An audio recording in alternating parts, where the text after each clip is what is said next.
ನಮಸ್ಕಾರ, ನೀವು ನೋಡ್ತಾ ಇದ್ದೀರಾ ಸ್ಪೀಡ್ ನ್ಯೂಸ್ ಕನ್ನಡ. ನಾನು ಸಂತೋಷ್ ಕಶ್ಯಪ್.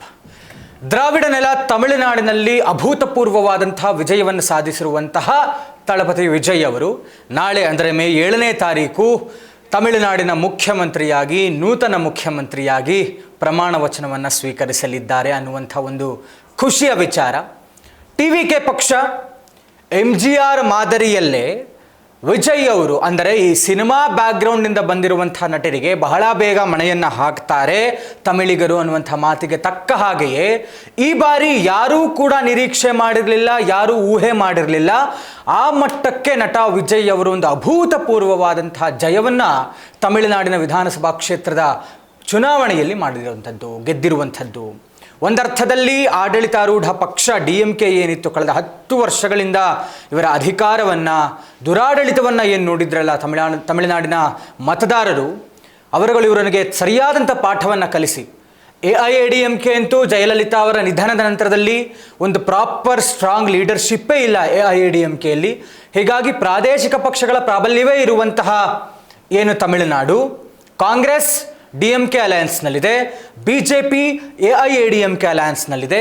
ಬಟ್ ಸ್ಟಿಲ್ ಎಲ್ಲ ಚುನಾವಣೋತ್ತರ ಸಮೀಕ್ಷೆಗಳನ್ನು ಸುಳ್ಳು ಮಾಡಿ ವಿಜಯ್ ಅವರ ಪಕ್ಷ ಬರೋಬ್ಬರಿ 106 ಸ್ಥಾನಗಳನ್ನು ಗಳಿಸಿರುವಂಥದ್ದು.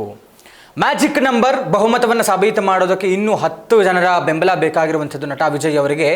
ನಟ ವಿಜಯ್ ಅವರು ನಾಳೆ ಮುಖ್ಯಮಂತ್ರಿಯಾಗಿ ಪ್ರಮಾಣ ವಚನವನ್ನು ಸ್ವೀಕರಿಸಿದ್ರೂ ಕೂಡ ಬಹುಮತ ಸಾಬೀತು ಮಾಡೋದಕ್ಕೆ ಅವರು 2 ವಾರಗಳ ಸಮಯಾವಕಾಶವನ್ನು ರಾಜ್ಯಪಾಲರ ಬಳಿ ಕೇಳಬಹುದು ಅಂತ ಹೇಳಲಾಗ್ತಾ ಇದೆ.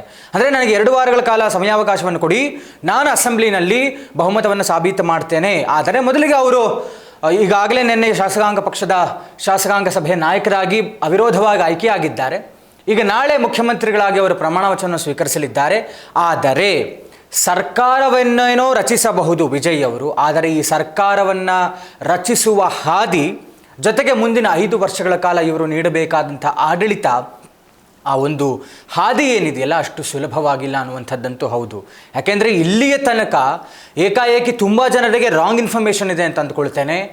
ಸುಮ್ಮನೆ ಬರೀ ಸಿನಿಮಾದ ಬ್ಯಾಕ್ಗ್ರೌಂಡ್ ಇಟ್ಕೊಂಡು ವಿಜಯ್ ಈ ಮಟ್ಟಕ್ಕೆ ಗೆಲ್ಲೋದಕ್ಕೆ ಸಾಧ್ಯ ಆಗಲಿಲ್ಲ. ವಿಜಯ್ ಅವರು ಈ ಪಕ್ಷದ ವಿಚಾರವಾಗಿ ಬರೋಬ್ಬರಿ ಕಳೆದ 10 ವರ್ಷಗಳಿಂದ ಅವರದ್ದೇ ಆದಂಥ ಎಲ್ಲ ರೀತಿಯ ತಯಾರಿಯಲ್ಲಿ ಅವರಿದ್ದಾರೆ. ವಿಜಯ್ ಅವರ ಎಲ್ಲ ಸಿನಿಮಾಗಳನ್ನು ಕಳೆದ 10 ವರ್ಷಗಳಿಂದ ತಾವು ನೋಡ್ತಾ ಬರೋದಾದರೆ ಅವರು ರಾಜಕೀಯದ ವಿಚಾರಗಳನ್ನೇ, ರಾಜಕೀಯದ ವಿಷಯಗಳನ್ನೇ ಅವರ ಸಿನಿಮಾ ಮುಖಾಂತರ ಮಾತಾಡ್ಕೊಂಡು ಬಂದಿದ್ದಾರೆ. ಮಾತಾಡ್ಕೊಳ್ತಾ ಜನಗಳ ಜೊತೆಗೆ ಒಂದು ಕನೆಕ್ಷನ್ನಲ್ಲಿದ್ದರು. ಆಮೇಲೆ ಅವರ ಅಭಿಮಾನಿಗಳ ಸಂಘ ಏನಿದೆಯಲ್ಲ, ಫ್ಯಾನ್ಸ್ ಕ್ಲಬ್, ಅದರಲ್ಲಿ ಬರೋಬ್ಬರಿ ಎಲ್ಲರನ್ನು ಒಟ್ಟಾಗಿ ಸೇರಿಸಿ ಎಲ್ಲರನ್ನ ವಿಶ್ವಾಸಕ್ಕೆ ತೆಗೆದುಕೊಂಡು ಪಕ್ಷವನ್ನು ಸಂಘಟಿಸುವಂಥ ಕೆಲಸವನ್ನು ಬಹಳ ಅಚ್ಚುಕಟ್ಟಾಗಿ ವಿಜಯ್ ಅವರು ಮಾಡಿದ್ದಾರೆ. ಇದರ ಜೊತೆಗೆ ಕಳೆದ 2.5 ವರ್ಷದಿಂದ ಏನು ಇವರು ಆರಂಭ ಮಾಡಿದ್ರು ಅವರ TVK ಪಕ್ಷ, ವಿಶಲ್ ಗುರುತಿನ ಪಕ್ಷ, ಅಲ್ಲಿಂದ ಏನೇನೆಲ್ಲ ಇವರಿಗೆ ತೊಂದರೆ ಕೊಡಬಹುದು ಅಷ್ಟೂ ತೊಂದರೆಯನ್ನು DMK ಕಡೆಯಿಂದ ಕೊಡಲಾಯಿತು. ಅವರ ಕರೂರಿನ ಸ್ಟ್ಯಾಂಪೇಡ್ ವಿಚಾರದಿಂದ ಹಿಡಿದು ಅವರ ವಿರುದ್ಧ ಹಾಕಿದಂಥ ಕೇಸ್ಗಳು, ಮೊಕದ್ದಮೆಗಳು, ಅದಾದ ಮೇಲೆ ಅವರ ತನಿಖೆಯನ್ನು ಎದುರಿಸಬೇಕಾದಂಥದ್ದು, ಅದರ ಜೊತೆಗೆ ಇವರ ವೈಯಕ್ತಿಕ ವಿಚಾರವನ್ನು ತರಲಾಯಿತು, ತೇಜೋವಧೆಯನ್ನು ಮಾಡಲಾಯಿತು. ಯಾವ ವಿಚಾರಕ್ಕೂ ಕೂಡ ವಿಜಯ್ ರಿಯಾಕ್ಟ್ ಮಾಡಿಲ್ಲ. ಸೈಲೆಂಟಾಗೇ ಎಲ್ಲ ನೋವನ್ನು ಅನುಭವಿಸಿ ಅದರ ನೋವನ್ನು ಸಹಿಸಿಕೊಂಡು ಬಂದರು ವಿಜಯ್ ಅವರು. ಅದಾದ ಮೇಲೆ ಮೊನ್ನೆ ಬಂತಲ್ಲ ಫಲಿತಾಂಶ, ಅದರ ಮುಖಾಂತರ ಅವರು ಎಲ್ಲರಿಗೂ ಉತ್ತರವನ್ನು ಕೊಟ್ಟಿದ್ದಾರೆ. ಎಲ್ಲ ವಿರೋಧಿಗಳ ಬಾಯನ್ನು ಮುಚ್ಚಿಸುವಂತಹ ಕೆಲಸವನ್ನು ಮಾಡಿದ್ದಾರೆ.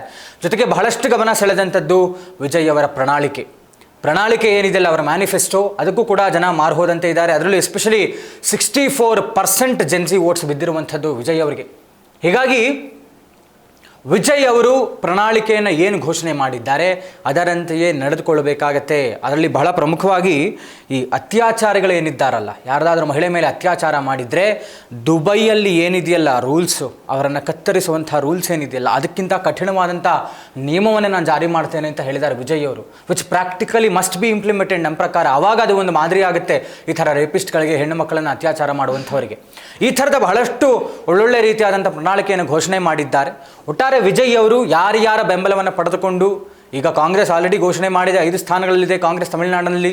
ಇದರ ಜೊತೆಗೆ CPM ಪಕ್ಷ ಅವರು ಕೂಡ ನಾವು ಬೆಂಬಲಿಸ್ತೇವೆ ಅಂತ ಹೇಳಿದ್ದಾರೆ. ಇನ್ನೊಂದು 2-3 ಜನ ಯಾರು ಇಂಡಿಪೆಂಡೆಂಟ್ ಕ್ಯಾಂಡಿಡೇಟ್ ಸೇರಿಕೊಂಡು ಏನಾದರೂ ವಿಜಯ್ ಅವರಿಗೆ ಬೆಂಬಲವನ್ನು ಘೋಷಿಸಿ ಸರ್ಕಾರವನ್ನು ರಚಿಸ್ತಾರೆ ವಿಜಯ್ ಅವರು ಅನ್ನುವಂಥದ್ದು ನೋಡಬೇಕು.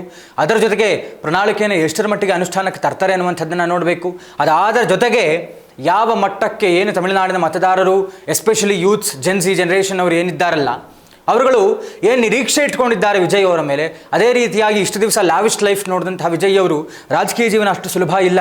ಅದಕ್ಕೆ ಹೊಂದಿಕೊಂಡು ಅದ್ಭುತವಾದಂತಹ ಸಮರ್ಥವಾದಂಥ ಆಡಳಿತವನ್ನು ಯಾವ ಮಟ್ಟಕ್ಕೆ ವಿಜಯ್ ಅವರು ಕೊಡ್ತಾರೆ ಅನ್ನುವಂಥದ್ದನ್ನು ನಾವು ಕಾದು ನೋಡಬೇಕಾಗಿದೆ. ಇದಾಗಿತ್ತು ಹೊತ್ತಿನ ವಿಶೇಷ. ನೋಡ್ತಾ ಇರಿ ಸ್ಪೀಡ್ ನ್ಯೂಸ್ ಕನ್ನಡ, ಸುದ್ದಿ ನಿಮ್ಮದು, ವೇಗ ನಮ್ಮದು.